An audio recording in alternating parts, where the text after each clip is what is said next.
The American people should be extremely grateful and happy. No Americans were harmed in last night's attack by the Iranian regime. We suffered no casualties. All of our soldiers are safe, and only minimal damage was sustained at our military bases. Our great American forces are prepared for anything. Iran appears to be standing down, which is a good thing for all parties concerned and a very good thing for the world. No American or Iraqi lives were lost because of the precautions taken, the dispersal of forces, and an early warning system that worked very well.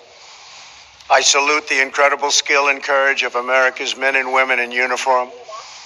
For far too long, all the way back to 1979 to be exact, nations have tolerated Iran's destructive and destabilizing behavior in the Middle East and beyond. Those days are over. Iran has been the leading sponsor of terrorism, and their pursuit of nuclear weapons threatens the civilized world. We will never let that happen. Last week, we took decisive action to stop a ruthless terrorist from threatening American lives. At my direction, the United States military eliminated the world's top terrorist, Qasem Soleimani.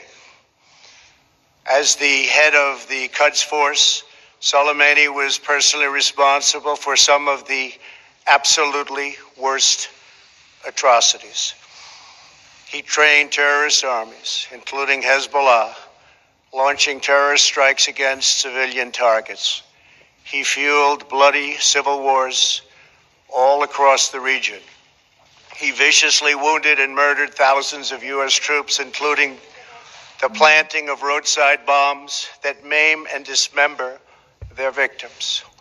Soleimani directed the recent attacks on U.S. personnel in Iraq that badly wounded 4 service members and killed 1 American, and he orchestrated the violent assault on the U.S. Embassy in Baghdad. In recent days, he was planning new attacks on American targets, but we stopped him. Soleimani's hands were drenched in both American and Iranian blood.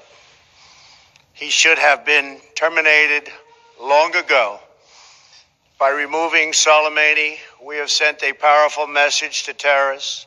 If you value your own life, you will not threaten the lives of our people. As we continue to evaluate options in response to Iranian aggression, the United States will immediately impose additional punishing economic sanctions on the Iranian regime. These powerful sanctions will remain until Iran changes its behavior.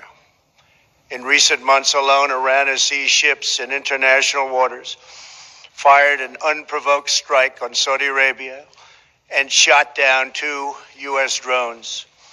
Iran's hostilities substantially increased after the foolish Iran nuclear deal was signed in 2013, and they were given $150 billion, not to mention $1.8 billion in cash. Instead of saying thank you to the United States, they chanted death to America. In fact, they chanted death to America the day the agreement was signed. Then Iran went on a terror spree, funded by the money from the deal, and created hell in Yemen, Syria, Lebanon, Afghanistan, and Iraq. The missiles fired last night at us and our allies were paid for with the funds made available by the last administration. The regime also greatly tightened the reins on their own country, even recently killing 1,500 people at the many protests that are taking place all throughout Iran. The very defective JCPOA expires shortly anyway, and gives Iran a clear and quick path to nuclear breakout. Iran must abandon its nuclear ambitions and end its support for terrorism. The time has come for the United Kingdom, Germany, France, Russia, and China to recognize this reality. They must now break away from the remnants of the Iran deal, or JCPOA. And we must all work together toward making a deal with Iran that makes the world a safer and more peaceful place. We must also make a deal that allows Iran to thrive and prosper and take advantage of its enormous untapped potential. Iran can be a great country. Peace and stability cannot prevail in the Middle East as long as Iran continues to foment violence, unrest, hatred, and war. The civilized world must send a clear and unified message to the Iranian regime. Your campaign of terror, murder, mayhem will not be tolerated any longer. It will not be allowed to go forward.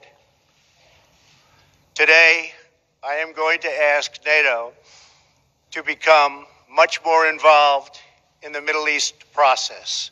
Over the last 3 years, under my leadership, our economy is stronger than ever before, and America has achieved energy independence.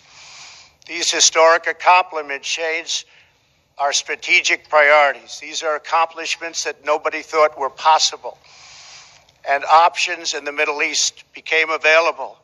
We are now the #1 producer of oil and natural gas anywhere in the world. We are independent, and we do not need Middle East oil. The American military has been completely rebuilt under my administration at a cost of $2.5 trillion. U.S. armed forces are stronger than ever before. Our missiles are big, powerful, accurate, lethal, and fast. Under construction are many hypersonic missiles. The fact that we have this great military and equipment, however, does not mean we have to use it. We do not want to use it. American strength, both military and economic, is the best deterrent. 3 months ago, after destroying 100% of ISIS and its territorial caliphate, we killed the savage leader of ISIS, al-Baghdadi, who was responsible for so much death, including the mass beheadings of Christians, Muslims, and all who stood in his way. He was a monster. Al-Baghdadi was trying again to rebuild the ISIS caliphate and failed. Tens of thousands of ISIS fighters have been killed or captured during my administration. ISIS is a natural enemy of Iran. The destruction of ISIS is good for Iran, and we should work together on this and other shared priorities. Finally, to the people and leaders of Iran, we want you to have a future, and a great future, one that you deserve, one of prosperity at home and harmony with the nations of the world. The United States is ready to embrace peace with all who seek it. I want to thank you, and God bless America. Thank you very much. Thank you. Thank you.